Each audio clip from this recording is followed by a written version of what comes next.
నెల్లూరు జిల్లా నాయుడుపేటలో run for Jesus పేరుతో శాంతిరాలు నిర్వహించారు. క్రీస్తు సందేశాలను తెలియజేస్తూ బేరిపేటలోని సౌత్ ఆంధ్ర లూథర్ చర్చిని దగ్గర నుంచి సిఎస్ తేజ సెంటర్ వరకు ర్యాలీని కొనసాగించారు. వందలాది మంది క్రైస్తవులు ఈ ర్యాలీలో పాల్గొన్నారు. ఈ సందర్భంగా మాజీ బిషప్ మైకేల్ బెన్హార్ మాట్లాడుతూ గుడ్ ఫ్రైడే, ఈస్టర్ ప్రాముఖ్యతను తెలియజేస్తూ ప్రపంచ శాంతిని కోరుతూ ఈ ర్యాలీని నిర్వహించినట్లు చెప్పారు.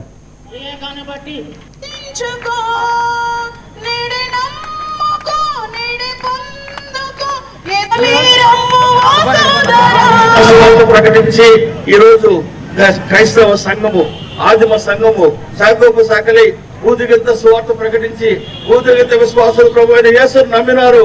మరి ఈ రోజు యేసు రక్షణ సువార్తను ప్రకటించి సమాధాన సువార్తను ప్రకటించి ఆ యొక్క సువార్త యొక్క వారసత్వం పొందిన మేము ప్రపంచ శాంతి కొరకు ప్రార్థన చేస్తున్నాం. ప్రపంచ శాంతిని ప్రకటిస్తున్నాం. యేసు నామమున అందరూ కూడా సమాధానం